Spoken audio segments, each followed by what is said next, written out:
Wall by Pink Floyd is one of the most well-known concept records and possibly the greatest rock opera ever recorded. It spoke to a generation and continues to resonate with listeners today. For many, it's their favorite Floyd album, but it's one that came at the terrible cost of tearing the band apart. On today's program, we are featuring what it took to build the wall. With the releases of The Dark Side of the Moon, Wish You Were Here, and Animals, Pink Floyd cemented themselves as one of the biggest bands in the world, commanding sold-out live tours all around the world. From special effect lighting, state-of-the-art speaker systems, pyrotechnics, and projections, their live shows in the early to mid-70s were like nothing any other band were doing. While they preferred to play smaller venues of 20,000 seats or less, the amount of power their shows required meant that only sports arenas and stadiums could handle the scale.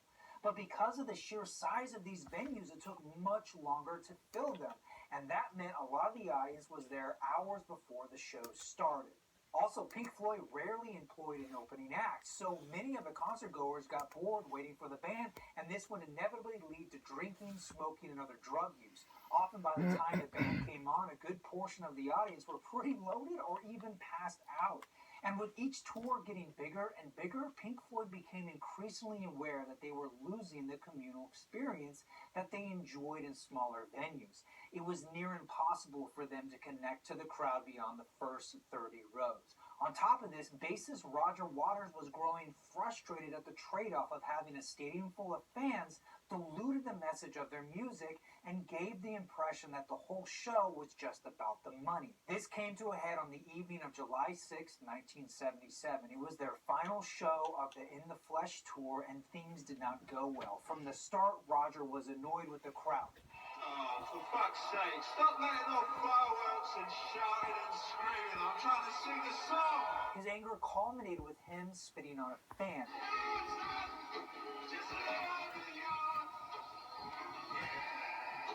Apparently, the concert goer was a part of a group close to the stage that kept shouting at the band the whole concert, and this was starting to get on Rodger's nerves. In his mind, this rowdy group of fans represented the views of the entire stadium. He wanted them to be quiet and just experience the music. According to drummer Nick Mason, Rodger's actions were way out of character. Normally, he was the one to quell hecklers or kill time during technical difficulties, but he wasn't the only one feeling off that night. When it came time to play their final encore, guitarist David Gilmour didn't return to the stage. Instead, he made his way through the crowd to the back of the house and watched the performance from the mixing board. In that moment, he felt Pink Floyd achieved all they wanted as a band, and he wasn't sure what was left. To make matters worse, he was feeling increasingly depressed during the show because to him, they were ending a 6-month tour with a bad performance, and he couldn't stand to finish it. In his stead, Snowy White played guitar. The experience was profound and life-changing for Rodger. He left the concert wanting to literally construct a wall to separate himself from the audience. From this feeling, inspiration came to him in droves, and by July of 1978, he recorded 2 demos for 2 complete albums. An early version of The Wall titled Bricks in the Wall, and its follow-up, The Pros and Cons of Hitchhiking. After the band heard both, it was a unanimous decision to move forward with The Wall and to leave the Hitchhiking demo for Rodger to release on his own, which he did in 1984. It came as a relief to the band to hear his concept so well formed this early in the process, because for their previous albums, they would often take a long time getting ideas together. But the completeness of the demo made it difficult for the rest of the band to hear where they fit in. Not only that, Rodger made it clear from the very beginning that this was his project and the rest of the band will get to play on it. He literally told David that he can help produce, but Nick and Richard would not be invited as producers. Keyboardist Richard Wright insisted he be allowed to co-produce, for he feared that without his input, the album would lose the magic of everyone working together. Rodger agreed, but only to a trial basis, since in his mind, Richard hadn't really done much producing on their previous albums, despite receiving credit for it. So why did the rest of the band agree to Rodger's demands? Well, basically, no one else had a better idea. Both David Gilmour and Richard Wright spent the early part of 1978 putting most of their creative energies into their own solo albums. From the very beginning, Rodger conceived The Wall as an album, a live show, and a film. It was to be a multimedia experience unlike the world had ever seen. But because of the massive scale of the project, Rodger brought on Bob Ezrin to help produce and coordinate. He previously produced albums for Lou Reed, Peter Gabriel, and Alice Cooper. One of his first contributions was to write a nearly 40-page script to flesh out the story of The Wall, which was incredibly helpful during recording. Bob was also key in convincing Rodger to make the story more universal and less autobiographical, as he foresaw that the audience probably didn't want to hear about the complaints of a rich rock star. Formal recording began at the Britannia Rose studio in the fall of 1978 with James Guthrie as the recording engineer and co-producer. Around the same time, Rodger brought on artist and animator Gerald Scarfe. It was rather unusual to collaborate with an artist this early in the process, but their relationship proved fruitful. His concept art inspired Rodger's lyrics, and in turn, as the songs developed, they informed Gerald's work. The pieces he created became vital to the album artwork, as well as the animations and puppets used for the tour and the 1982 film. Incidentally, the cover art for The Wall marks the first time since Pink Floyd's debut to not feature artwork designed by Hipgnosis. Gerald intended the inside art to be the cover, but Rodger opted for the more minimalist cover we see today. By March of 1979, they had a new demo of the album, but they were about to be hit with a host of financial troubles. In 1976, the band hired the financial firm of Norton Warburg to help funnel their pre-tax album royalties into venture capitalist investments. These ranged from skateboards to pizza parlors, hotels, and even an early video game console. These investments protected the band from paying up to 83% tax on their earnings. However, in 1978, the band's financial advisor discovered that those in charge of the firm were taking money from the investment side to offset the failing venture capital side. Essentially, the executives were falsifying profits to hide the fact they were actually losing money. The company folded soon after, leaving the band with a £3 million loss and owing the Crown anywhere from £5 to £12 million in back taxes. It became quite clear that they needed to make a lot of money quickly. Since The Wall was still far from complete, they were advised to leave the country for at least a year and make as much money as possible. This would not only allow them to legally avoid paying taxes on those earnings, but more importantly, it would give them the time they needed to finish The Wall. It was do or die for the band. They relocated to Super Bear Studios in the mountains above Nice, France. The choice made easier by the fact that both David and Richard used this studio to record their solo albums, and they enjoyed the atmosphere of the location. In the beginning, things went smoothly, but as the sessions wore on, cracks began to form between Rodger and the rest of the band. Rodger was always a bit of a bully in the group, but now his ego was getting the better of him. It was becoming clear that Rodger wanted to take control of the band and push out those who opposed him. Nick Mason escaped most of the drama since he finished all his drum parts early in the process. David Gilmour pushed back because he thought that while Rodger was a strong lyricist, music was not his forte. He knew Rodger needed him in order for the album to be successful. This left Richard an easy target for Rodger's frustrations. To be fair, they never had a great relationship to begin with. Even in the early days, he was always Rodger's punching bag. If anything, they more tolerated each other for the sake of the band. But the crack between them grew even larger when Richard asked to be producer on The Wall. By all accounts, Richard didn't do anything during the recording sessions. He would just sit in the studio all day and not really contribute to the process apart from a few mutterings here and there. It got so distracting that Bob asked him to not come to their sessions anymore. Instead, Richard would go into the studio in the evening when Bob and Rodger weren't there, but even then, he really didn't record anything. It was like Rodger set him up to fail. According to Bob, Richard wasn't the type who performed well on his own. He really needed positive reinforcement to be his best. He needed that back and forth feedback from Rodger saying, yes, that's good, or don't do that, try something like this. Richard had trouble expressing his thoughts around someone like Rodger, who could be very direct and short-tempered. Whether intentional or not, Rodger didn't have time to baby him or coax out his feelings. In Rodger's mind, they were on a deadline. Everyone else was working extremely hard on getting this record made, and here was Richard, sitting on his butt, not pulling his weight, and he had the nerve to ask to be producer on his record? I can't say I really blame Rodger. In Richard's defense, though, he was going through a painful divorce at this time, and he was missing his children terribly. The other band members' kids were young enough to travel with them to France, but Richards had to stay in school miles away in England.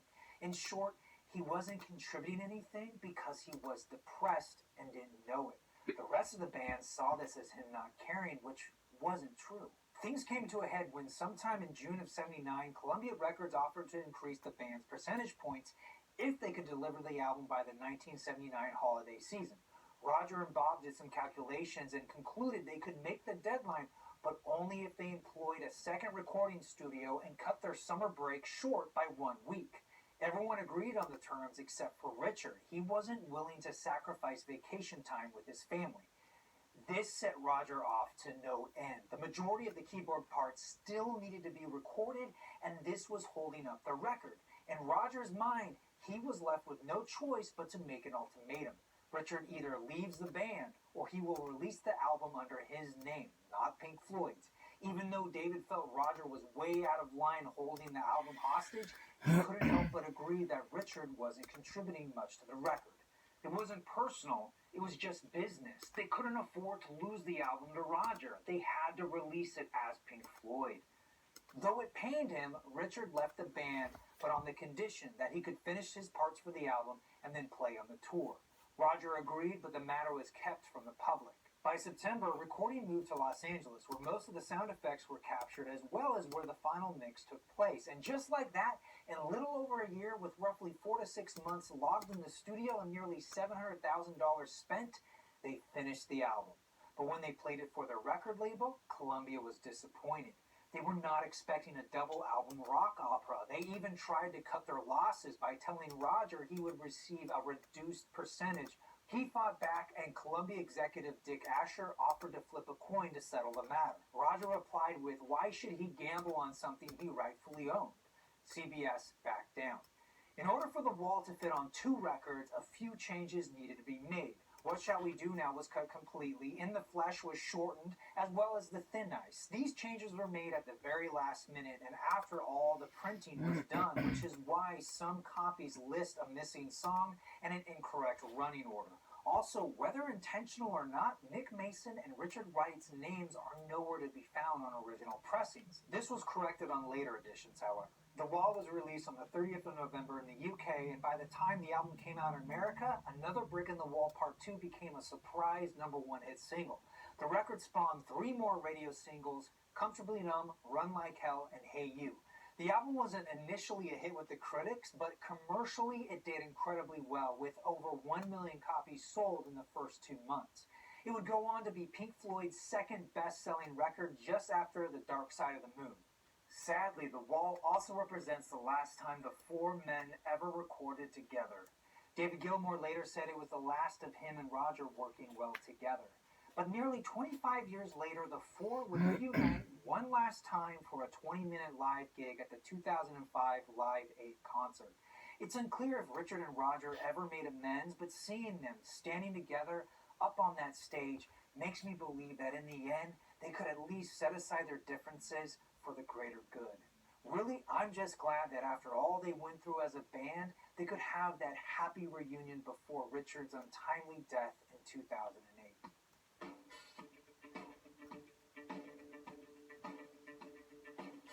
Preparations for the tour actually began while they were still recording the album in November of 1978. Rodger reached out to architect Mark Fisher, who previously worked with the band creating inflatables for their 1977 Animals tour. Mark worked closely with artist Gerald Scarfe, turning his wonderful drawings and concept art into 3-dimensional inflatable puppets. Mark also sketched out how a live show could look, especially how the wall could be built on stage. Originally, Rodger wanted to have just the wall and the band performing behind it out of view of the audience. Of course, David Gilmour nixed this idea because it was still the band's job to entertain, and, that wasn't going to go over well. The next idea Rodger had was to hold the concert inside of a giant inflatable worm with smaller worms climbing over the wall. He then wanted to transport the deflated worm by helicopter to each new city as a form of advertising. Regardless of the fact that this venue could only hold about 3,000 people, it was ultimately turned down because getting all the proper permits in the various cities was deemed far too complicated and, quite frankly, nearly impossible. Instead, Rodger decided to go with smaller theaters of 20,000 seats or less because he didn't want to recreate the environment of their 1977 tour that sparked the whole concept of the wall in the first place. He still wanted to have the band walled off from the audience at some point, so the new idea was to construct the wall brick by brick during the first half of the show. Actually pulling this off was a whole other matter, and so sometime over the summer of 1979, Jonathan Park came on board to help engineer the whole thing. Together with Mark Fisher, their first task was to make the wall easy to build, durable, and repeatable. They worked through several revisions before deciding to use reinforced fireproof cardboard boxes that could be put together by the stage crew using compact lifts.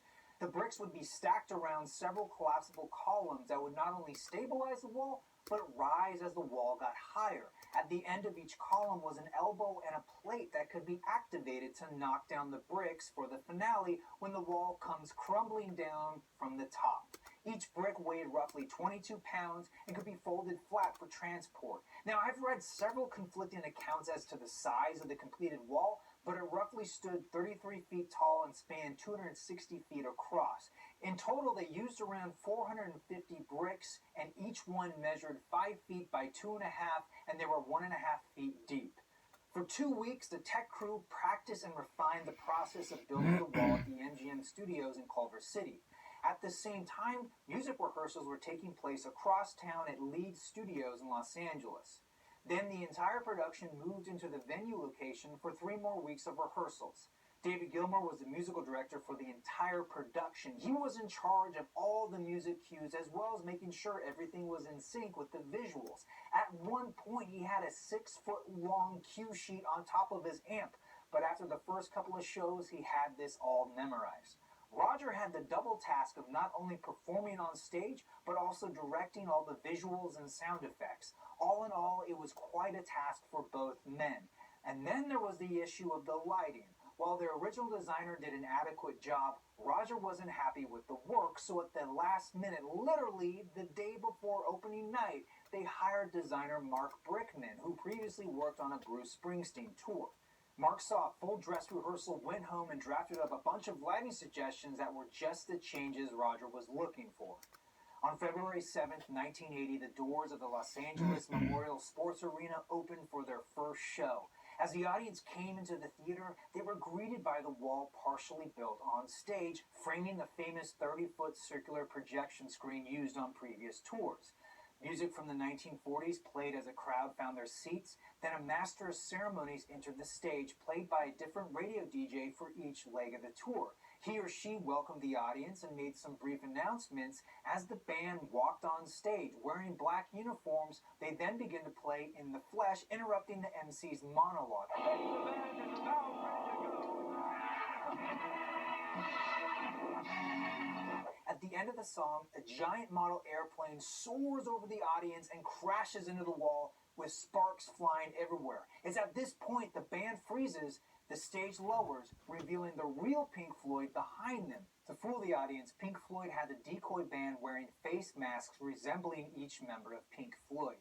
This idea came from Rodger's idea to have session musicians performing the shows behind the wall out of view of the audience. This way, these guys could go on tour, all while Rodger could stay at home, play golf, and collect the money from the shows. But in the context of the show, they were supposed to represent what could happen to the band if they gave into the dark side of fame and channeled their power of influence into nefarious means. The members of the decoy band would continue to perform on stage with Pink Floyd, lending additional instrument parts, often rounding out the sound to closely match the feel of the record. The show then progressed in the order of the album and included the sound effects, children's choir, and string arrangements heard on the record. At specific moments during the show, one of the 3 30-foot-tall inflatable puppets would grace the stage. These represented the mean school teacher, the overbearing mother, and the wife. Each one contained spotlight for eyes that pointed at the audience, creating a fantastic, leering feeling. Each of the puppets had fans underneath to blow air into their bodies to keep them inflated, but they could also use the fans to move the puppets by adjusting the speed of the fan. The show also featured an inflatable pig as a nod to their Animals tour. By the end of Act 1, the wall was complete and became a screen for more of Gerald Scarfe's animations. However, because of its width, they ended up using 3 projectors linked together. These were then patched into the same click track that the band were using to keep in sync with each other and the sound effects. And all of this was controlled by essentially 8-track tape machines. In fact, pretty much the entire show was done without computers, using almost all analog equipment with very few digital components. One of the most ingenious designs was incorporating a hotel room into the wall itself during the song Nobody Home. The look of the room was based on the actual Hotel Tropicana where many of the crew members were staying during tech rehearsals. Even the chair used on stage was taken from one of the hotel rooms. But probably the most amazing moment happens during Comfortably Numb. A single spotlight illuminates Rodger as he sings in front of the completed wall. Then when the chorus comes in, another spotlight hits David Gilmour standing atop the wall, singing and playing that famous guitar solo. Man, I wish I could have been there. I mean, that solo is epic enough on its own, but seeing David wailing atop a 33-foot wall just sends the song over the moon. The grand finale culminates with Scarf's The Trial animation that leads right into the wall, breaking apart and falling down. Several subwoofer speakers provided additional rumbling that made it seem as if the whole venue was collapsing. After this, all the musicians come onto the stage playing the final song outside the wall on acoustic instruments. From the audience perspective, the show was a massive success, but because it was so expensive to produce and they only played 31 shows in small venues, they just couldn't make their money back. It's estimated the band lost $600,000. In fact, the only member of Pink Floyd to make money was Richard Wright because he was hired as a session player for the tour. Despite being paid, he probably had it the worst because he still had to see Rodger every night of the tour. He coped by convincing himself that if he played well enough, Rodger would realize his error and ask him to come back. Sadly, this never happened, but he was invited to rejoin the group years later once Rodger left the band and David took over. In the end, despite losing money, the show was a success. It blurred the line between a Broadway musical and a rock concert. It pioneered the album concert idea that's become so popular with today's nostalgia-driven tours. Whereas those shows are trying to deliver an idealized version of the band from their heyday, the Wall Tour was Pink Floyd at the peak of the Roger Waters-led era. Rodger would go on to recapture some of that magic in 1990 with a one-night-only show in Berlin to commemorate the fall of the Berlin Wall. It would be another 20 years before Rodger would bring the wall back for a proper world tour in 2010. After playing 200 shows spread over the course of 3 years, it became the highest-grossing tour for a solo musician. After the release of his 1980 film Fame, director Alan Parker was gearing up to shoot his next feature when, through a series of chance encounters, he found himself in a meeting with Roger Waters. During their conversation, Rodger asked Alan to direct the movie version of The Wall. Being a longtime Floyd fan, Alan was flattered by the offer but couldn't commit to the project because it conflicted with his next film. But possibly the real reason he passed on directing was because Alan didn't see where he could fit in creatively. Rodger and artist Gerald Scarfe already completed a lot of pre-production work, including a basic script and a highly detailed storyboard book. As a consolation, Alan offered to produce the film and suggested that his cinematographer Michael Sorensen work with Gerald to co-direct the movie. Alan's first task as a producer was to secure funding for the film.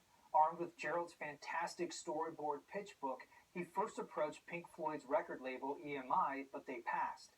He then went to Hollywood, and even with his clout as an Oscar-nominated director, he had a hard time convincing investors that the movie was more than just another concert film.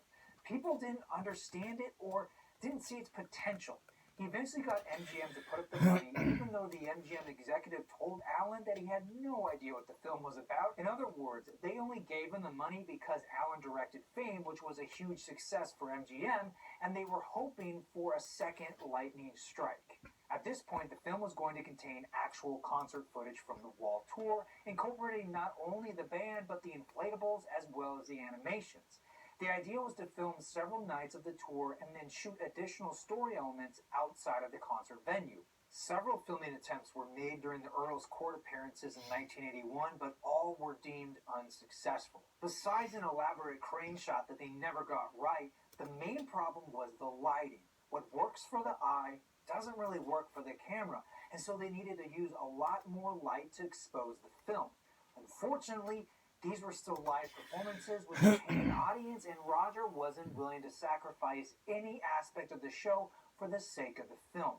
Michael and Gerald even attempted to film the audience's reaction, but again, they needed to shine bright lights in their eyes, and well, you can just imagine how well that went over with folks who paid good money to watch Pink Floyd perform. I've queued up for 4 hours to get this ticket, and someone has even stolen my sleeping bag.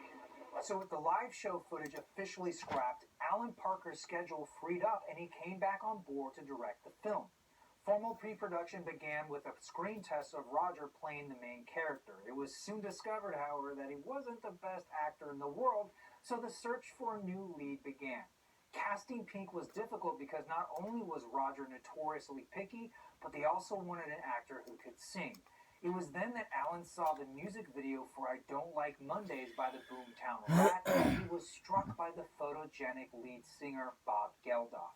Alan met with Bob, offered him the role, but Bob turned down the project. He didn't care for the story, nor did he like Pink Floyd music, especially their lyrics. I'm not mad for the Floyd's music, hate their lyrics, And you have to understand Bob's perspective. He came out of the punk generation, and they looked at bands like Pink Floyd as the antithesis to their movement, to their whole aesthetic. For him to work with the Floyd would be almost treasonous. Alan wasn't giving up, though, and he pleaded with Bob's manager to make him reconsider. On a cab ride together, Bob refused the part again, telling his manager, "F those guys, I can't stand Pink Floyd." This eventually got back to Rodger since his brother just so happened to be the cab driver. It's not clear what ultimately convinced him to change his mind, but it was almost the fact that he didn't want the part that made him so right. Now, Bob wasn't an actor per se, but I think what he brought to the table was real-world rock star experience. He also brought a certain naivete because he wasn't a seasoned actor, and so he just threw himself into the part. From shaving off his eyebrows to floating in a pool for hours just to get a shot, even though he didn't know how to swim. The only time he ever complained was during the limo sequence when he had to wear an uncomfortable latex costume.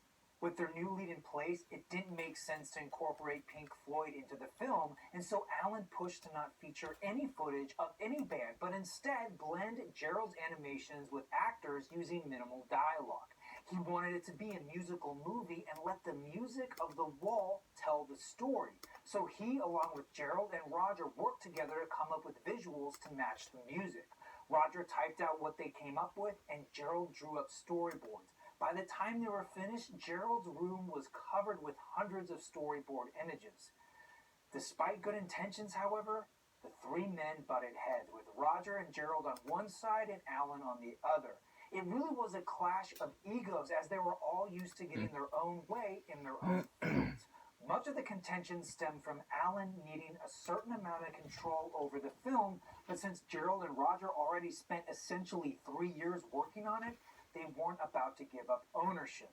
What Rodger really didn't understand is that making a film is completely different than making a record. It's so much more expensive, as you can't just make it with a couple of guys in a studio. Even at the minimum, you have to have a crew, and you have to feed that crew, and you have to pay them. Each day you film, it gets more and more expensive.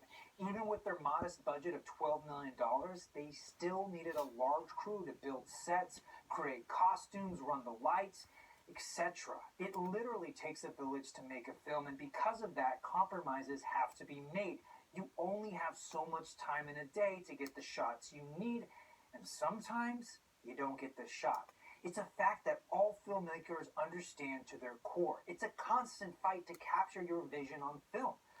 Unfortunately, Rodger, and I think to a lesser extent Gerald, didn't understand this, and they constantly fought with Alan when it came to the changes he wanted to make in order for the story to work best on film. It got so heated between the men that Alan took up chain smoking as a coping mechanism, while Gerald got in the habit of taking a swig of whiskey in the morning before each meeting. And Rodger felt that Alan was betraying him and took to wearing a sports coat with a knife in the back to show how he felt. In the end, it was decided that Rodger should take a vacation rather than be on set for the 60-plus days of principal photography. Gerald, for his part, buried himself in the animations away from the set. While they reused the animations from the tour, they couldn't just be inserted into the film as they were in the wrong format. The hammer sequence, for instance, needed additional hammers drawn on to fit the now wider film. The flower sequence had to be extended to better flow with the live-action narrative, which was no small feat, however. Each frame took a day to make, and because you need 12 frames for every second of film, it could take up to 2 weeks to make 1 second of animation.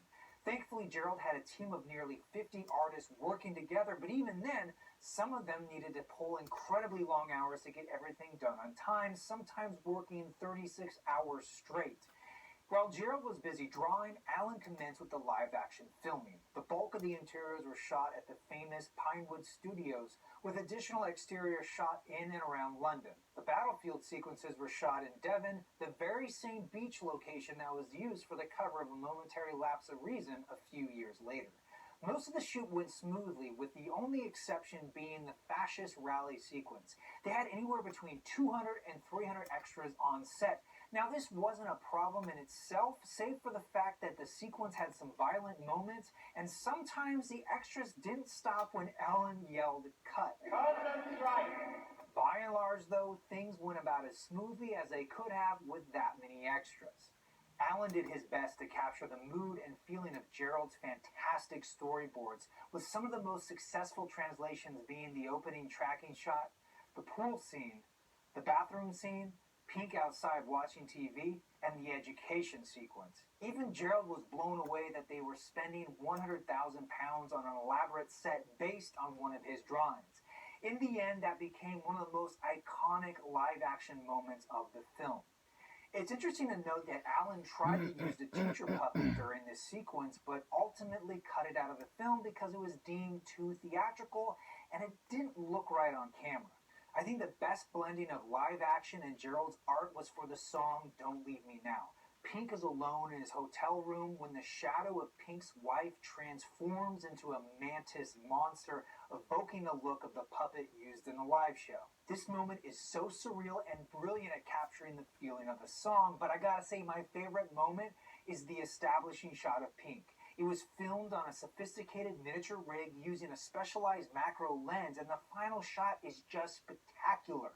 The cigarette burnt all the way down was inspired by Rodger finding Syd Barrett nearly passed out in a chair of a Hollywood hotel, gazing at nothing just like Bob's empty stare. Unfortunately, 2 songs did not make it into the film. The Show Must Go On was left out for unknown reasons, but an early cut of the film did feature Hey You.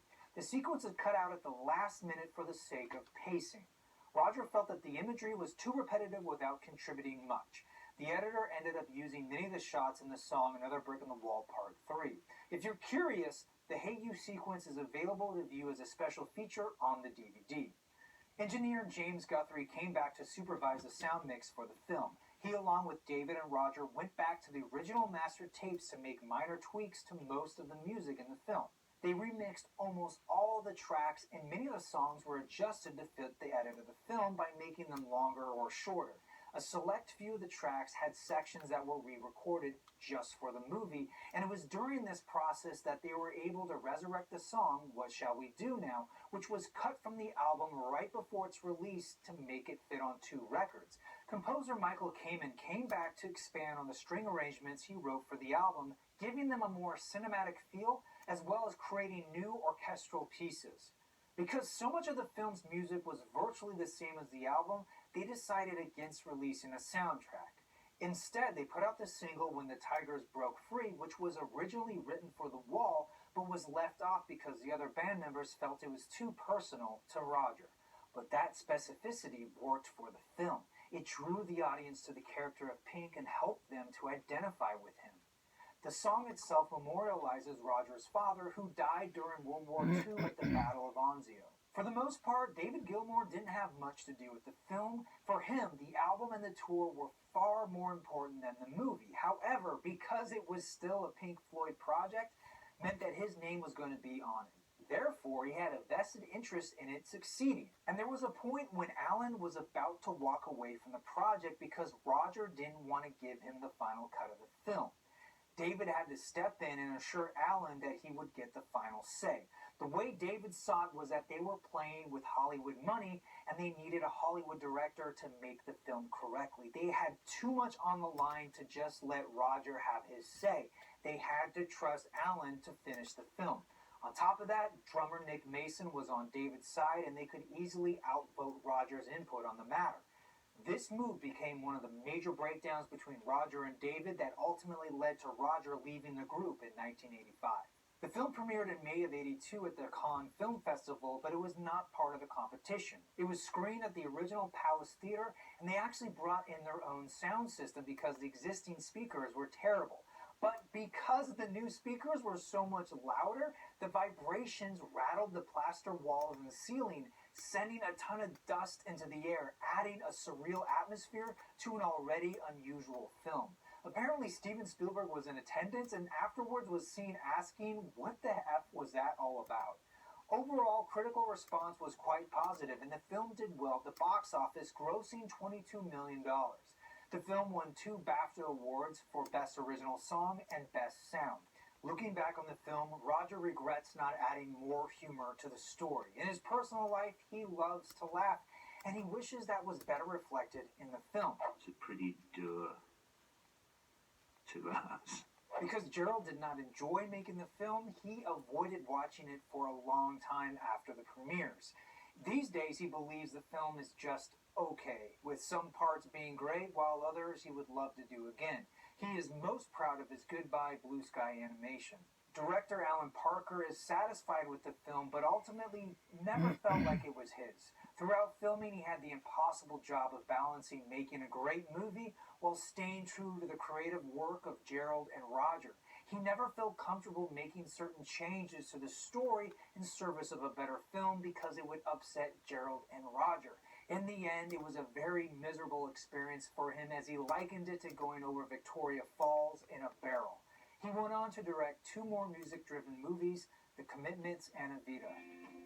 After nearly 5 years in the making, the 3-part project came to a close. Unbelievably, at each stage, from the album to the tour and finally the film, they were incredibly successful. Yes, they lost money on the tour, but the shows themselves were fantastic, and the film itself earned back its budget and then some. And to think, all this creativity was sparked from Rodger spitting on a fan. In the years since the film's release, it has continued to entertain, inspire, and challenge viewers. Well, that is the story of how Pink Floyd built the wall, toured the wall, and finally captured the wall for all to see. Well, that is all the time I have for you. I want to thank you so much for watching. I am your Vinyl Geek, and I'll catch you on the flip side. Hey everybody, thanks again for watching part 3 of my Making Up the Wall. If you haven't already, be sure to watch parts 1 and 2, or check out more great Pink Floyd content here on the channel. If you like what you see, I put out new videos every Tuesday and sometimes Fridays.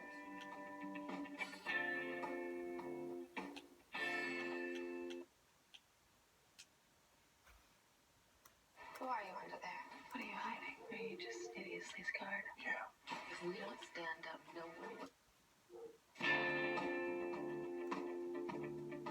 Hey everybody, welcome to the show. On today's program, I'll be reviewing the 11th studio album by Pink Floyd titled The Wall on Columbia Records from 1979. While it received mixed reviews on its release, it produced their only #1 hit single and has gone on to be their second most successful album, just behind Dark Side. It's a record I've known about almost my entire life, but it's only now that I'm looking at it with critical eyes. So join me as we dive into The Wall. Now, before we get started, it's important for you to understand that this is a rock opera, meaning that the entire album is about the character of Pink. He's based largely on Roger Waters and to some extent Pink Floyd's original leader, Syd Barrett. Story-wise, the record starts with Pink as a child, then we follow him becoming a rock star, and then seeing the ugly side of fame and fortune. During all of this, Pink is building a wall around himself to protect his emotions. The climax of the story is him understanding that you can't hide behind this wall. You have to tear it down in order to be loved. Opening up the album, we have In the Flesh. And I don't know if this was just me, but oh my gosh, I put the needle on, And the song starts out very, very quiet. I'm thinking, oh, I must have something wrong. So I turn up the stereo, and that's when I'm blasted with this sound. I have to assume Rodger did this on purpose to have people do this. It really wakes you up, preparing you for this odyssey of a record.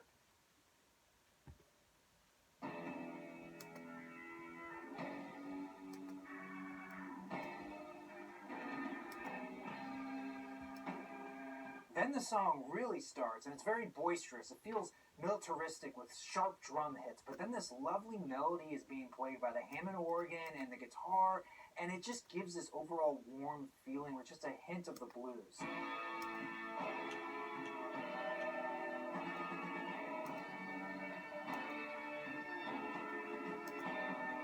Then all that drops away when the lyrics come in, and the quiet thumping here is very reminiscent of a heartbeat. This to me represents the womb, or maybe it's supposed to be a quiet moment of reflection, like Pink as an adult thinking back to his very first memories.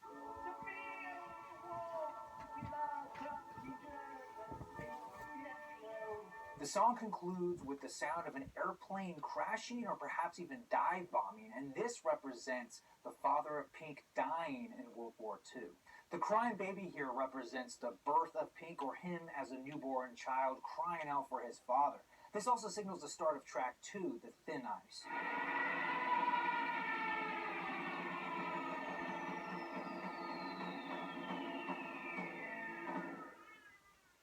And here we have our first taste of the brilliant use of two vocalists. Throughout this album, Rodger and David trade singing lead vocals, and when they do, it's always very deliberate, playing off each other's strengths. For David's part of this song, he's singing a very sweet lullaby of sorts that's very loving, and it's in the voice of Pink's mother.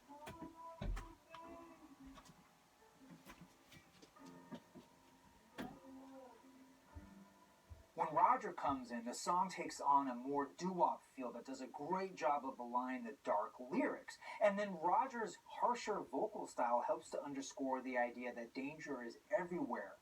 In the narrative of the album, The Thin Ice represents Pink as a young child learning that the outside world is a dangerous place despite how it looks.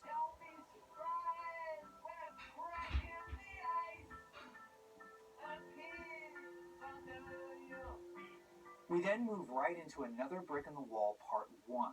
Lyrically, this song is expressing Pink losing the father he never knew. This creates an emotion that he doesn't want to feel, and here is where he gets his first brick.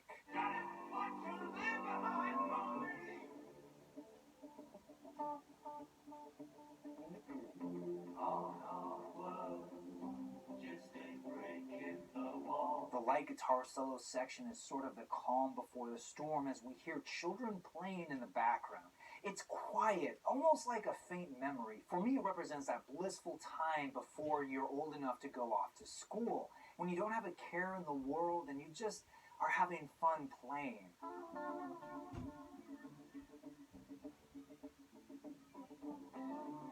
This fades out as a helicopter approaches, signaling the arrival of track 4, The Happiest Day of Our Lives. For me, the title of this song is sarcastic to say the least, as this section is all about how children are mistreated by strict school teachers. Rodger based this largely on his own childhood, and I think he's trying to say that this is supposed to be a happy time, and yet Pink is accosted by this mean teacher, and looking back as an adult, that wasn't okay.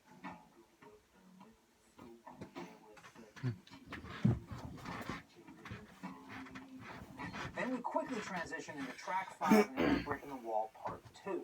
This was Pink Floyd's biggest hit, their only #1 hit single, and it's the song I most associate with this album. In fact, I heard this song long before I ever knew what The Wall was, and to me, I can't imagine my life without it. It's actually really difficult to express the impact that this song has had on me. I mean, this is dystopia. It is haunting. It is depressing, and it's poignant.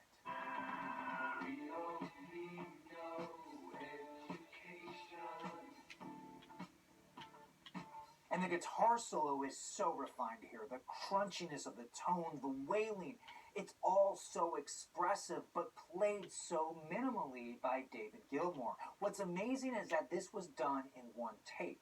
And Richard Wright's keyboards really help to support the music. He lends this brilliant fragility to the whole sequence. All the while, the bass and drums are just driving the song forward in a disco beat.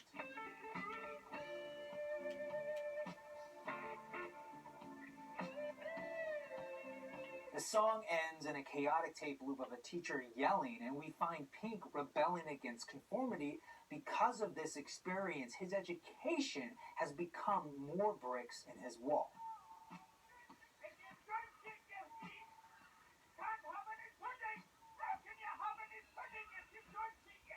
Overall, this is fantastic track placement. The way Another Brick in the Wall Part 2 ends, there's this nice break, a breath, before we close side 1 with the somber Mother. Now, I see this song as 2 separate sections. In the first, Pink is expressing insecurities about life and questioning fear, ambition, and trust. When the mom comes in to answer him, sung by David Gilmour, it's rather subversive.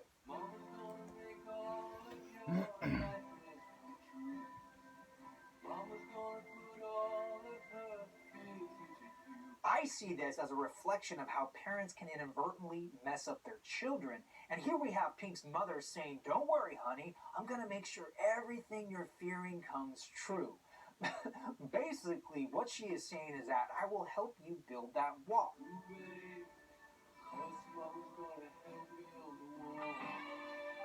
I find the second section very fascinating because here we have Pink asking about love, loss, and heartbreak, with the mom replying that she will check out all his girlfriends for him and she won't let anybody hurt him.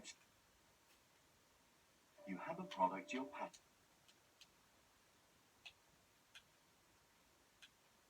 She's basically saying, I'm going to be a helicopter parent.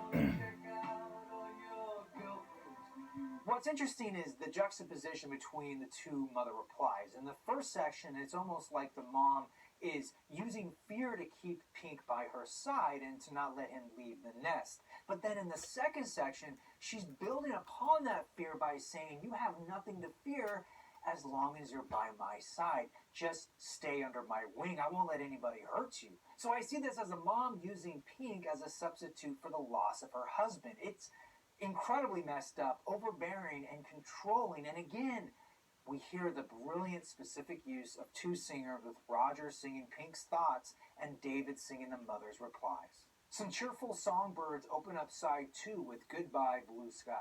Then we hear some very lush acoustic guitars with some lovely what sounds like synth strings. I like this because it has a sweet sound but with an undertone of foreboding.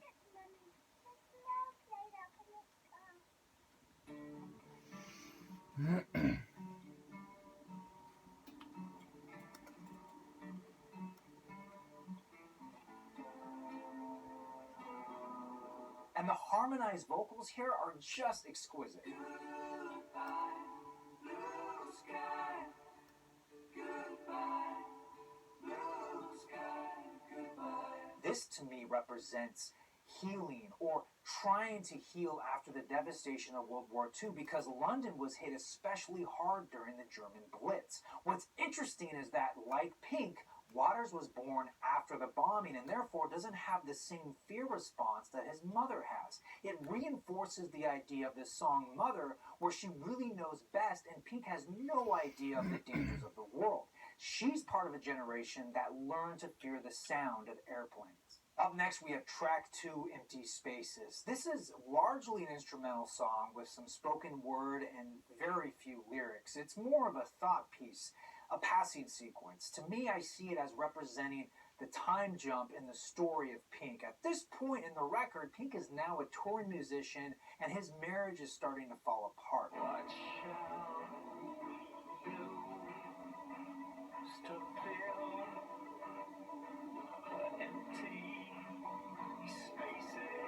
What's really cool is that there's this hidden message located on the left channel when you play the song backwards.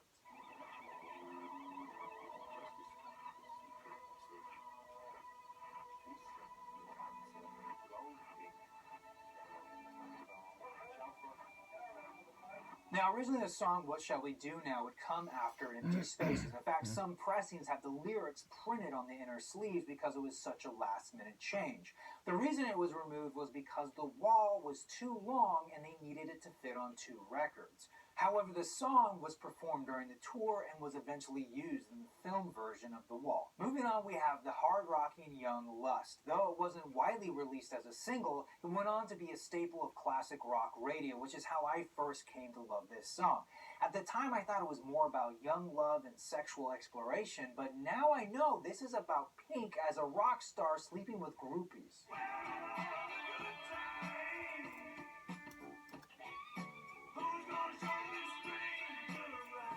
Again, we have that driving disco beat that works so well. What I especially love is the inflection of David's vocals.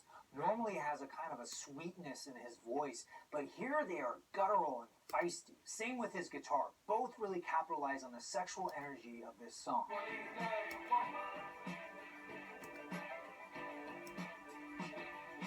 Towards the end of the track, we hear an incoming phone call, and if it sounds like an authentic, real-world recording, well, you'd be right. While in Los Angeles, recording engineer James Guthrie made several phone calls to his friend in London. James was acting like a husband trying to get a hold of his wife, a Mrs. Pink Floyd, and he used a long-distance telephone operator to make the call. When his friend picked up the phone, answered in a male voice, and then quickly hung up, Rodger and James were trying to capture the operator's real reaction of witnessing the wife cheating. Apparently, the first operator they tried didn't make a big deal about the situation, and it was only the second or third operator they tried that ended up on the tape.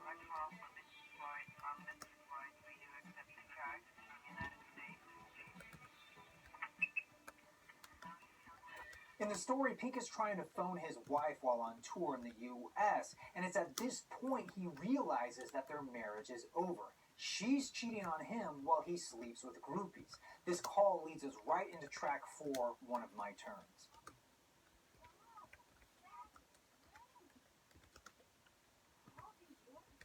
The song opens with some one-sided dialogue. It sounds like a groupie coming to stay with Pink, and you only hear her comments and reactions. You don't hear anything from Pink, which reinforces the numbness he must be experiencing, realizing that his marriage is over. And when the vocals come in, there's a melancholy that works really well. This section really describes Pink's feeling towards his estranged wife.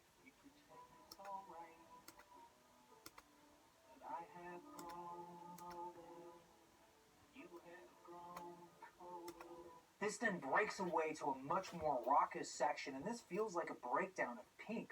Plot-wise, he's physically destroying his hotel room, but I see this as him trying to shake things up in his life and express his anger, frustration, and numbness. He is going through a phase, but his outburst drives the groupie away, leaving him all alone.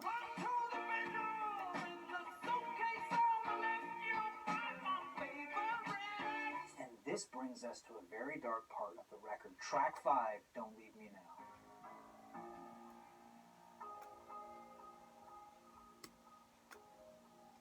Oh, this feels terribly lonely, and you can just faintly hear this breathing element. I can't tell if that's actually breathing or if it's some sort of percussive instrument being played. Regardless, its use here is incredibly effective in underscoring the loneliness of Pink. I feel his feelings. This is Pink mourning his marriage, fruitlessly pleading with her to make it work. What's so undercutting, though, is how Pink is begging his wife to not leave him, but he's only doing it so that he can then turn around and dump her in front of his friends. It's an incredibly selfish act, but it really illustrates Pink's immaturity at this point.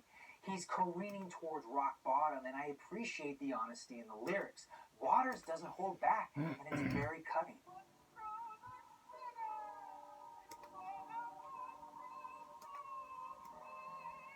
I find it interesting that it's played in waltz time. It feels a little uneven, like there's some shifting weight, almost like Pink is a little drunk and angry with his life. In the end, this song excels at putting us in his head at this very moment. TV sounds signal the final reprise of Another Brick in the Wall. This is Pink building his wall larger and closing himself off from those around him. What's different this time is that it sounds a little bit more passive-aggressive than in previous versions, especially the final lyric.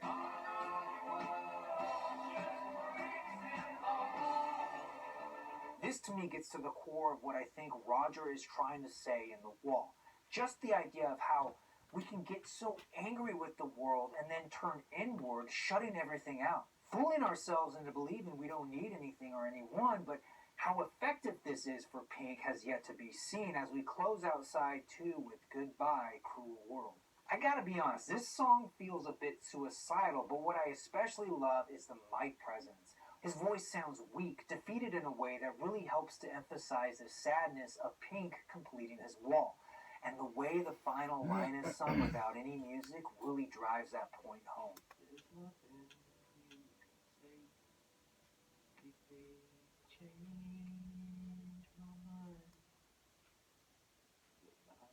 Hey You opens side 3 with some soft guitar arpeggios and this lovely fretless bass, both played by David Gilmour. There's something about the guitar that makes it sound like there's some sort of wow and flutter effect being applied to it. It gives it such a fragile feel.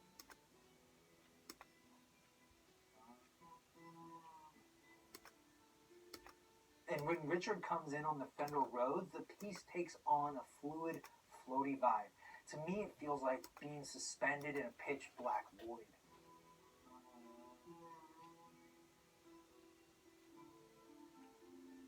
Again, we have another brilliant vocal trade-off of Gilmour and Waters. This time, I interpret this as Gilmour singing the voice of Pink's consciousness or guiding voice, and Waters is obviously singing the voice of Pink. The two voices are separated by the wall, and both are trying to reach for the other, but they can't break through.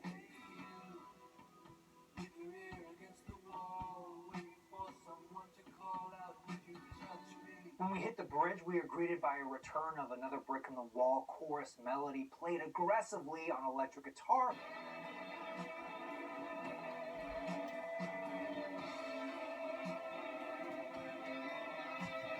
This is so good because it represents the resistance of the wall. It's like the internal struggle of Pink trying to come out from behind his wall, but ultimately he can't break free because the wall is too high, as Rodger literally sings. The following instrumental section is one of my favorites as it really showcases the fretless bass. The way Gilmour plays the solo, it's like the bass is crying out for help or in agony.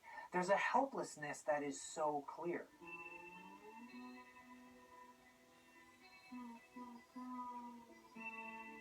When Rodger sings the final verse, I see it as Pink trying to call out for help from behind the wall. He is alone and only now realizing he needs others to help him. And the way the final line fades out on an echo is so poignant because it works on many levels, including the physical plane of needing friends and loved ones to stand together, but also in the sense that if you lose your mind, e.g. the voice of Gilmour, you will fall.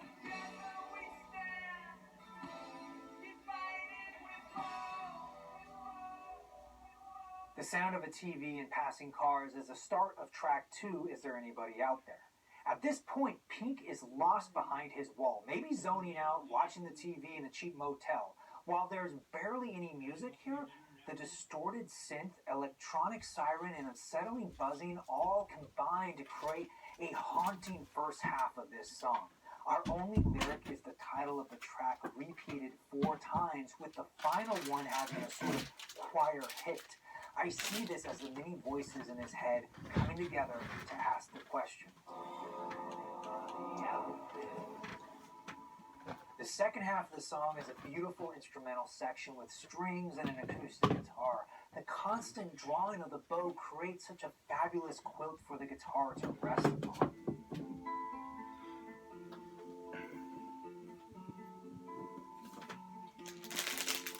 I love this part because there's a moment when it gives us a glimmer of hope in the chord changes, like a happy memory for Pink. As this section gently resolves, we return to the realities of Pink being all alone. The TV is louder, the cars pass by, and we hear a neighbor yelling from another room. This is the start of track 3, Nobody Home. The subtle delayed echo during the first verse is so good. I love how well it plays into the rhythm and the piano. It just adds this nice bit of texture.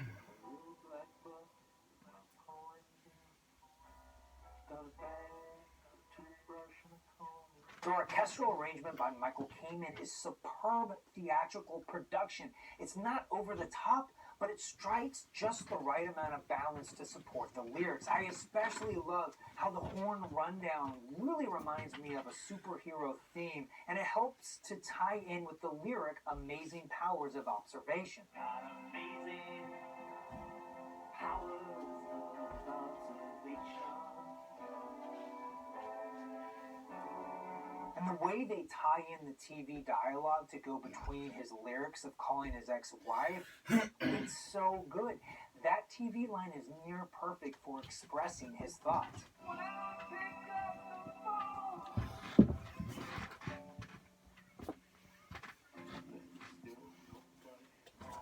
The second verse is very much in reference to Syd Barrett, but as a whole, Rodger has stated that this song is about the feelings that all rock stars experience while on the road.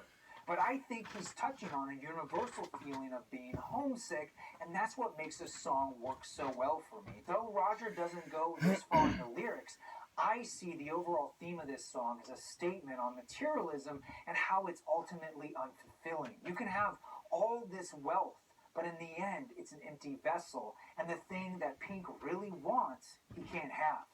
It's not there.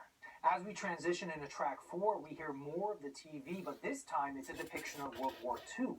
The actual song Vera doesn't come in until 20 seconds later, and it feels very much like a continuation of the last song. Now, this is on the shorter side, but that doesn't mean it's without merit. It's actually quite lovely, especially the way the strings dance with Rodger's vocals. They just add this lush melancholy to the whole song that elevates it to a poetic level. What has come of you?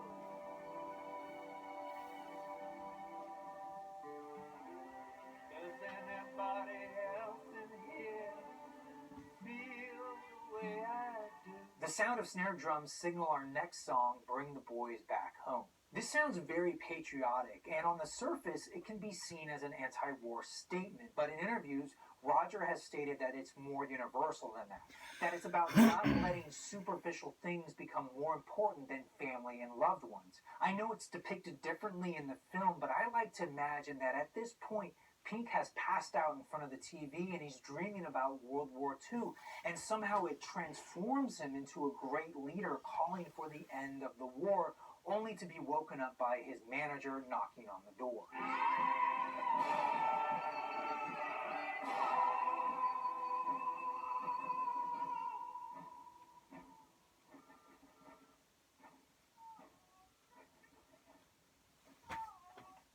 The space between the last song and when the drums hit for Comfortably Numb just gives me chills every freaking time I hear it.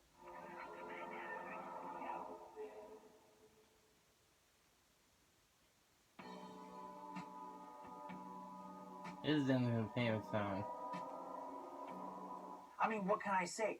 Comfortably Numb, it's one of Pink Floyd's best, but why I love it is because it has this spaced out psychedelic sound that is reminiscent of their earlier work. And again, we have the lead vocal trade-off between Waters and Gilmour, but this time, Rodger sings the verses, and he does so in a wonderful, poetic, flowing way.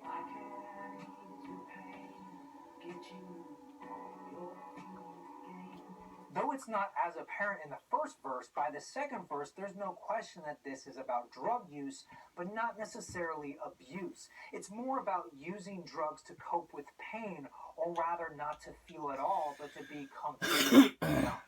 I love how the song switches gears for the chorus section. The strings come in, and it feels very uplifting, almost like you're sailing on the ocean with the sun and the sea breeze hitting your face. Gilmour sings this section, and he gives it such a light touch in contrast to Waters' sometimes gruff delivery.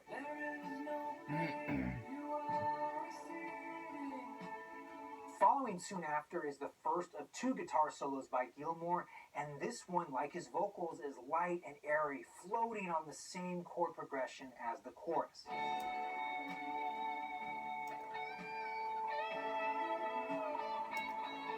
The next verse is really where we get the idea of this song being about drug use. The lyrics describe the act, but the music expresses the rush of it all. Just the sort of blissfulness of being high. All your problems drift away.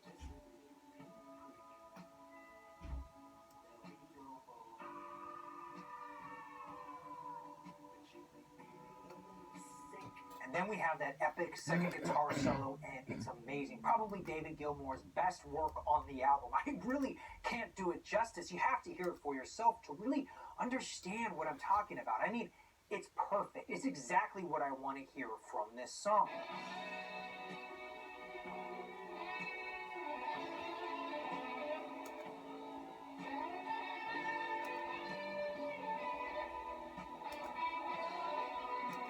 Overall, it's just beautiful, expressive playing that slowly recedes into silence, closing side 3, which just might be my favorite side of the record. It works so well, but we still have one more side to go, and the show must go on.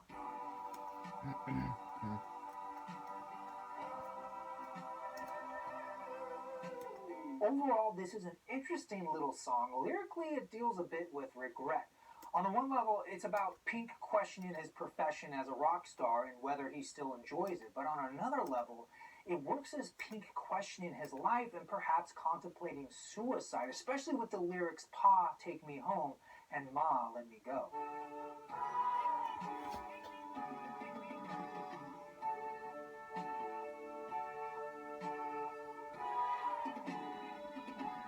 In the end, Pink knows the show must go on. He must go on, and therefore we move on to track 2, a reprise of "In the Flesh." And here we have such a great, thunderous opening with biting guitars, stabbing drums, and the overwhelming Hammond organ.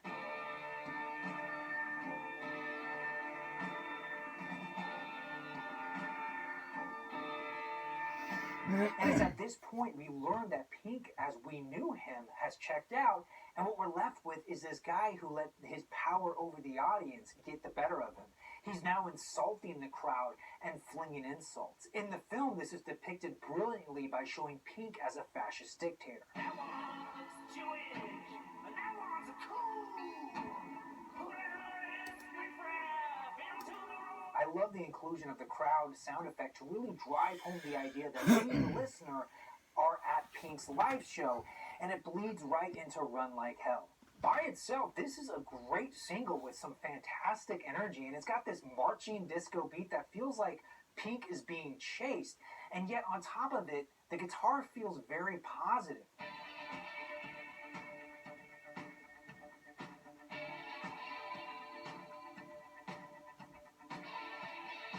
Story-wise, "Run Like Hell" is a continuation of Pink's concert, still in his drug-fueled numbness.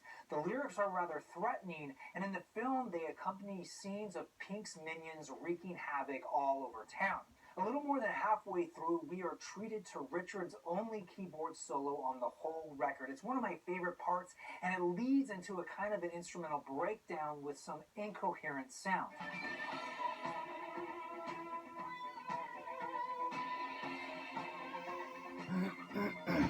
Some crowd cheering signals our transition into track 4, "Waiting for the Worms," and it's at this point we get a glimpse of the old Pink, isolated behind his wall.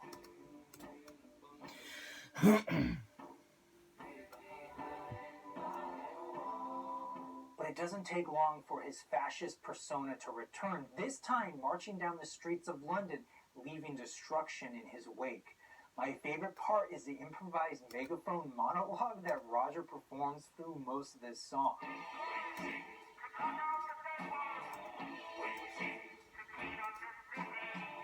Overall, this song feels like a death march, which was probably on purpose since the song is titled "Waiting for the Worms."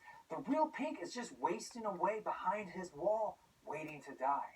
And it's brilliant the way it builds tension to the climax, the steady chanting of the crowd getting louder and louder before there's an immediate stop.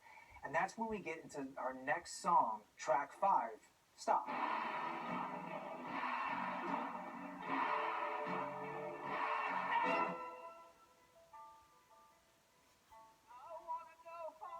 This is Pink realizing that this is not the direction he wants to go.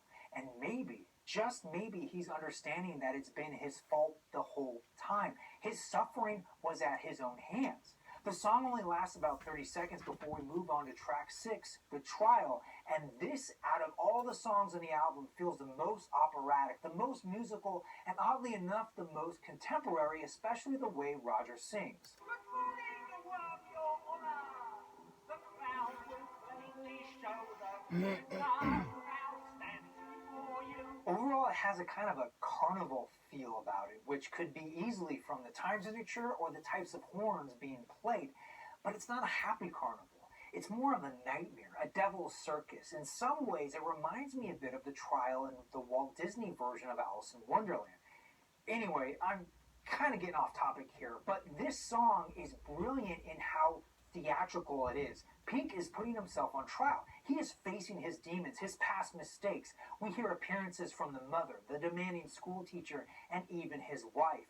All the while, Pink is questioning his sanity, and that's when we get this brilliant circus choir.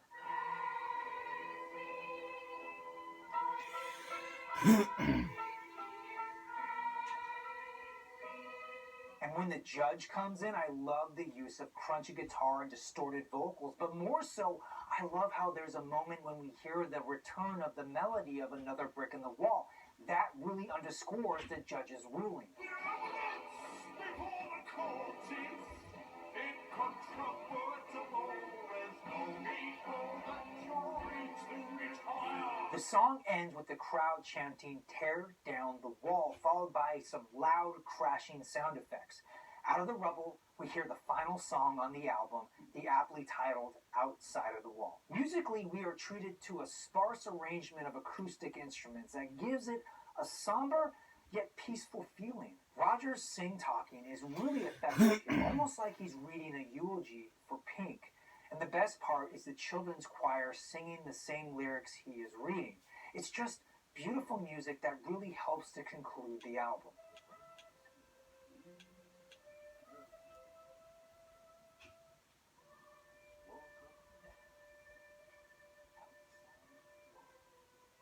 And in this destruction, what we learn is that what he really needed was always just outside of his wall.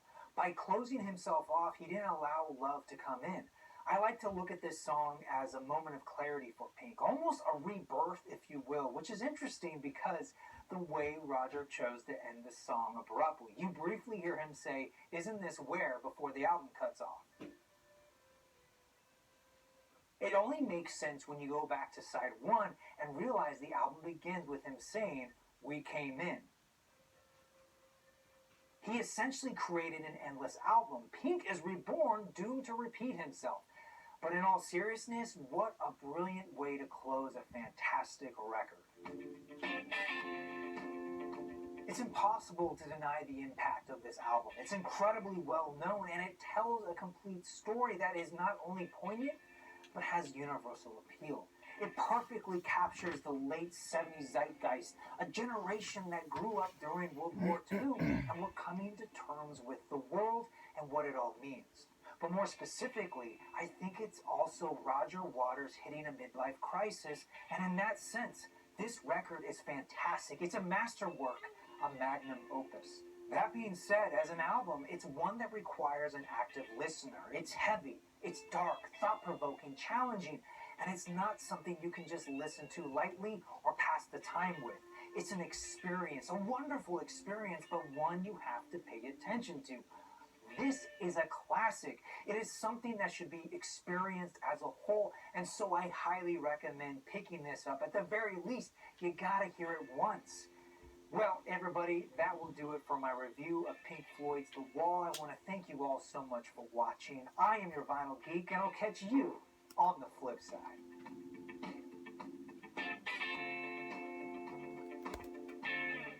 Hey everyone, thanks again for watching my review of Pink Floyd's The Wall. Be sure to check out my paired cocktail that I call Goodbye Blue Sky. It's a refreshing gin-based drink that changes color right before your eyes. You're not going to want to miss it.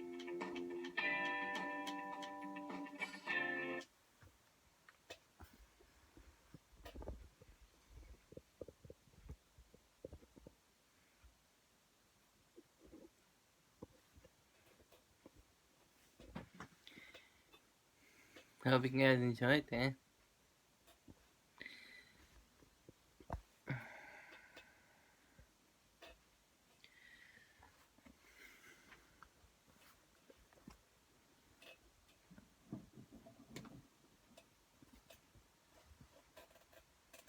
Buddy, so this is just kind of some random thoughts about the wall now that... Hope you really enjoyed that, guys. I have been wanting to do a Pink Floyd The Wall video.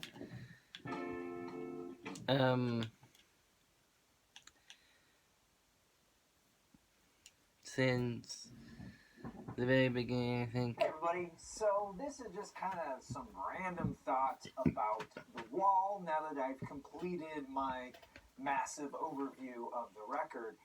And overall, one of the things that really stuck out to me is just how... Also, this video is definitely not over. I think I'll do Nostalgia Critic. amazing That this is record definitely is, part and two. everything that went into it. I found I took it for granted at times, just like, oh, it's so easy to put together a record and come up with a couple of hit singles, right? It's incredibly difficult.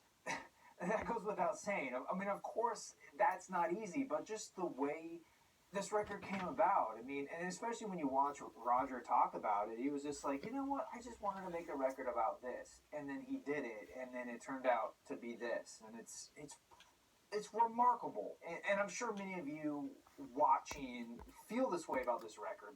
This also represents sort of the separation of the core Pink Floyd. I hope it was clear in my video, but I really felt bad for Richard Wright. I feel like he got the brunt of Rodger's wrath. And I really relate to him, at least from what I've read, just being more of the quiet one, a little more introverted, a little bit more, thinks before he speaks, probably is what I'm guessing. And when I watched interviews with him, like, I really felt for him, because he really puts his heart out on his sleeve, and I felt, it just seemed like Rodger really took advantage of that. At the same token, I see where Rodger was coming from. They needed money. They needed to have this record finished. And, he did pull through in the end, but I don't think it was fair the way Rodger held that album ransom. I think after all they went through, I just wish cooler heads would have prevailed. And I wish, of course, they could have stayed together and continued to make amazing music. We can only speculate what that would have been like. Out of conflict, I think sometimes great art can be achieved. And I think this is a great example of that. I mean, it's taking an incident that happened to Rodger where he lashed out at a fan and then just sort of took stock of, why did I do that? Why did I react that way? Why am I not happy doing the thing that I thought I loved? Internalizing that and then coming out with something like this. And, to a lesser extent, the pros and cons of hitchhiking. I mean, to have something so fully formed and then bringing it to a band and in that moment, they needed that money, they needed to succeed, and they needed something. Yeah, I mean, it's pretty remarkable, the story of this album. And really just even though it is about, a rock star per se, but just the idea of wide-eyed innocence and then slowly cutting yourself off, I think is very relatable. Everyone can probably attest to some degree having experienced that. Maybe not in the specifics that Pink goes into, but I think that's kind of the real... The thing that really holds this all together. It is very relatable despite the fact that it is about a rock star. So moving on to the tour, obviously I wish I could have been there. It sounds like an amazing concert. And what I don't understand is, why haven't we seen this tour footage that Gerald and Michael shot back at Earl's Court? Specifically for what was going to be originally the Wall film, basically a film of the concert experience. Why haven't we seen this? It exists. I know it exists. I think Rodger has it somewhere. Somebody has these negatives of like 5 different shows. 5 shows all at Earl's Court Now, the reasoning is there's this crane shot that starts at Rodger and it pans up and it soars over the wall and looks at the crowd, but you couldn't really see the crowd because they weren't lit properly, right? Because this was an actual live show.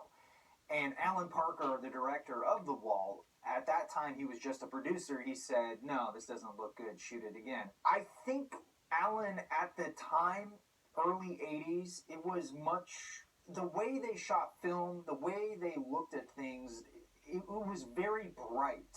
It was very rare to see a film like Alien that was really dark, right?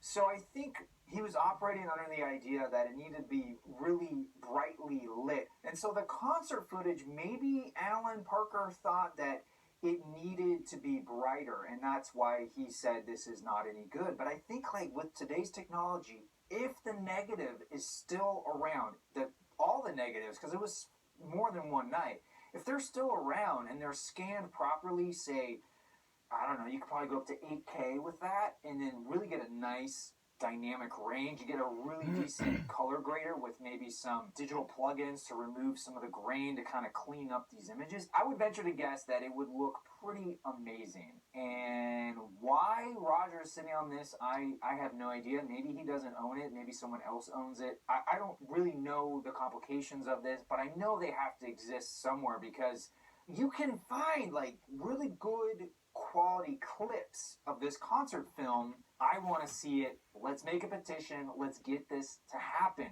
Now, speaking of which, let's move on to the film.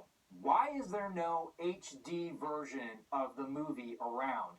The one that I used is a DVD copy, and as far as I can tell, it uses a print. It's not a digital scan of the negative. And it's okay, but man, there's some artifacting in there. It doesn't look the best. We need one in like Dolby 5.1, 7.1, whatever the latest Dolby is, and a 4K release of that. I mean, can you imagine? The Wall film in 4K plus a really nice, say, like HD quality version of the tour on like a double, maybe even a triple disc with the album included, like, let's say, Blu-ray audio, whatever that is. I don't really know. But just say, like, a really nice package with a nice booklet. I mean, that thing would sell gangbusters. I don't know why Rodger isn't doing this. I don't know what the holdup is. It's really worth the investment. I think, and I don't know, but I have to think that maybe Rodger doesn't realize that, because he's kind of an old guy. Maybe he's not up on all the technology, and maybe he just doesn't realize that, hey, this is a thing. Or maybe it's more complicated than that because it is a Pink Floyd venture, and maybe all the members have to sign off on it. But I don't understand why they wouldn't want to. I mean, yeah, maybe they don't need the money, but the fans want it, and the film deserves a higher quality version out there, like a definitive version, right?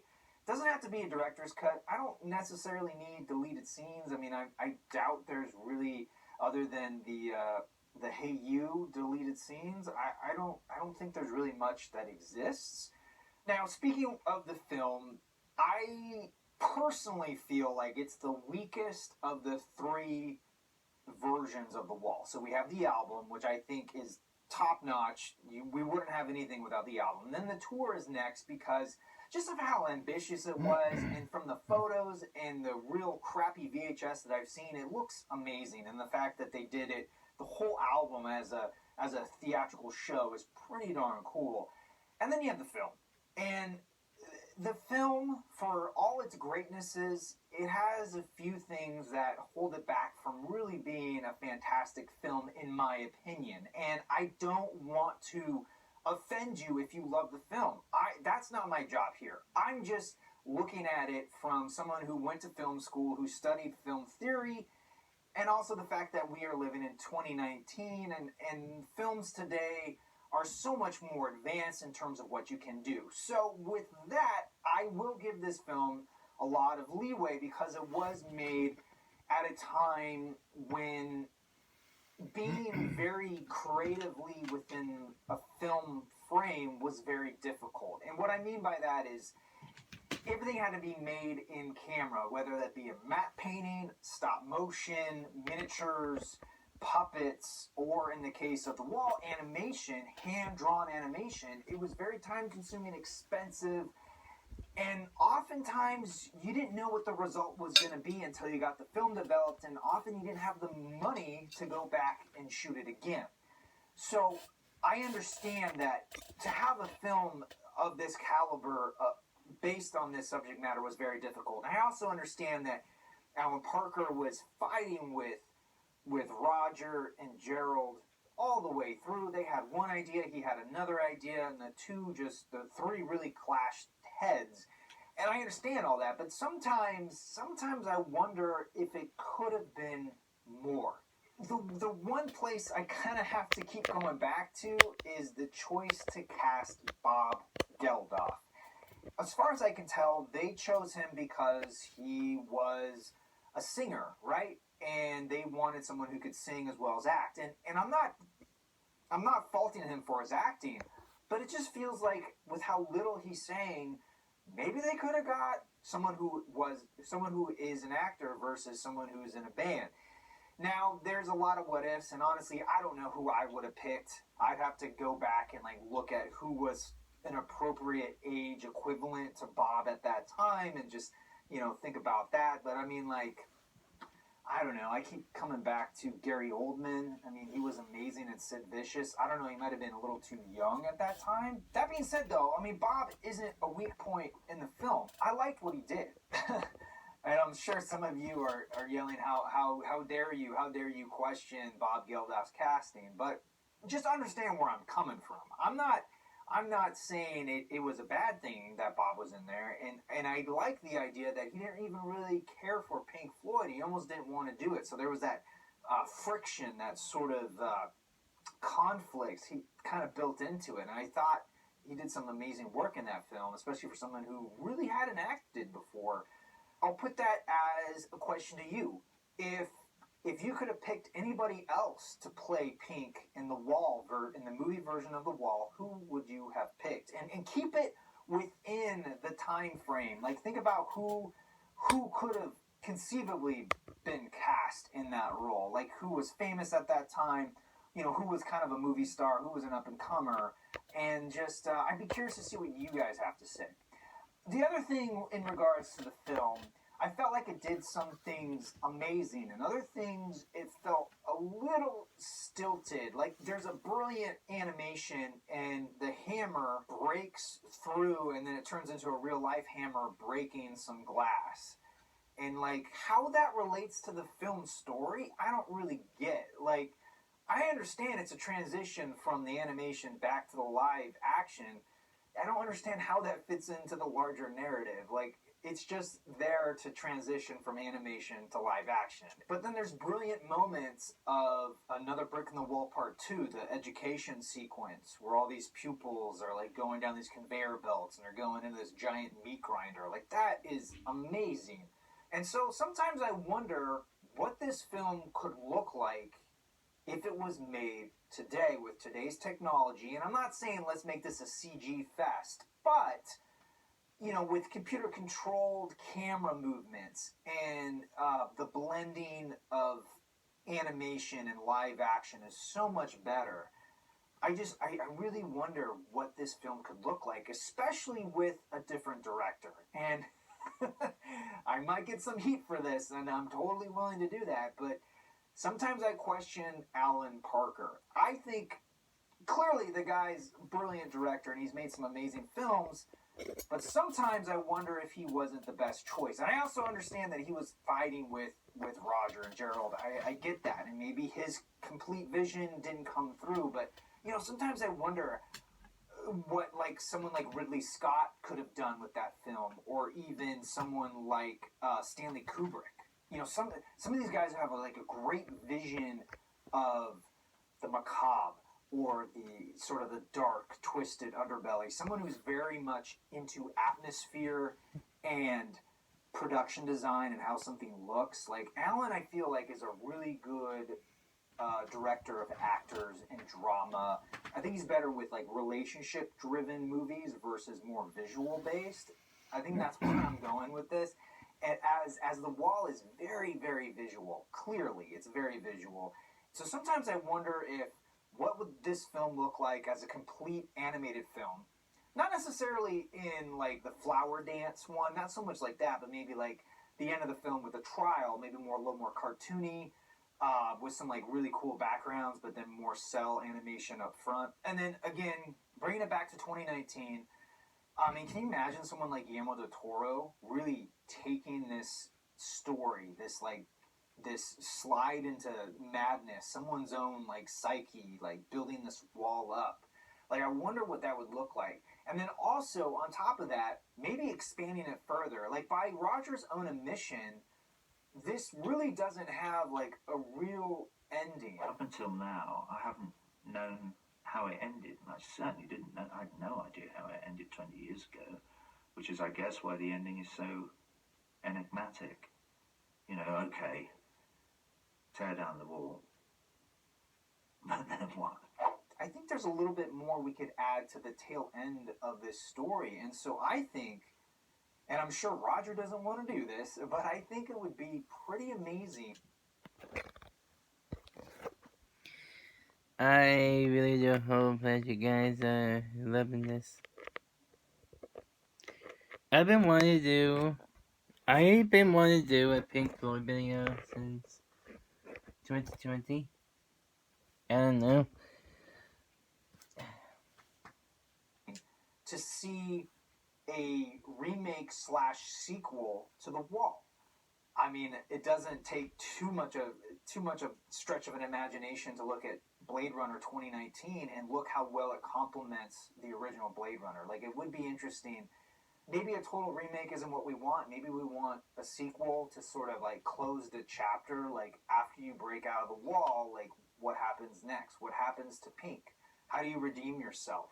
Like, what else is there to tell? I think there's a lot there. Again, I don't want to come off as saying I hate the film. I really enjoy it, and I think there's some amazing elements to it, but I can't help but think, how would it look today, or how would it have looked with a different director, or maybe how would it have looked if Rodger and Gerald and whoever they picked to direct all got along and they all understood how to make something like this. So I doubt we'll ever get that, but it's fun to speculate, and I'm curious to know what you have to say. Who would you pick to have directed the movie version of The Wall?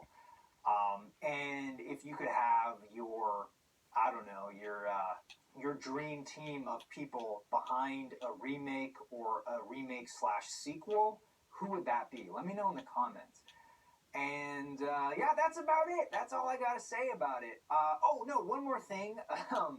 So this just came up as of this taping, is that David Gilmour's Black Strat sold for almost $4 million. I think it was like $3.3 million plus fees on top of that. But all that money went to charity, and it's kind of an end of an era. I mean, that guitar defined Pink Floyd in the 70s. It was a large part of the sound we heard on this record, as well as Dark Side, as well as Animals, as well as Wish You Were Here. Of course, he tinkered with it over the years, so it begs the question, how much of it is actually that guitar on Dark Side of the Moon? I don't know. But the point is, it's the Black Strat, and it's an iconic instrument, and it got me thinking, how cool would a video on that instrument be? Sort of go through its life, almost like a bio, but on an instrument. And now that we have this sort of final chapter on the guitar, it will probably never be played again, at least not in public. I mean, the guy who bought it is buying all sorts of music memorabilia. He owns the Colts, and, you know, it'll probably just be in his own private museum. Maybe one day we'll be able to see it, but at this point, it is no longer an instrument. It is a artifact. It is a relic of music history. The man who made that instrument sing no longer owns it.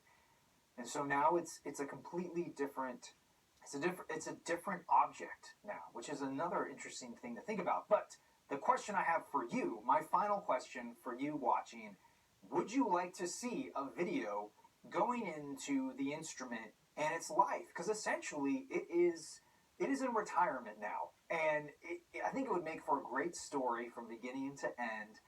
And I want to know if you guys would like that, because there is a lot of information on the various changes over the years of the Black Strat. And I think it would be pretty cool, but I want to know what you have to say. All right, everybody. So that is it. Those are my, as of now, my final thoughts on the wall. This, of course, could change once I read all your comments. But, wow. Anyway, so I want to thank you all so very much for watching. I'm your Final Geek, and I'll catch you on the flip side. Well, that was a fun video to make. It was certainly off the cuff, but it was a lot of stuff had been thinking about as I was editing all these wall videos. Now, if you're in the position to help this channel grow, I do have a Patreon. There's some really cool rewards, as well as some physical goodies that you can earn by donating to the program. Thanks again for watching. I hope you guys enjoyed this video. I've been wanting to do again, I'm just redoing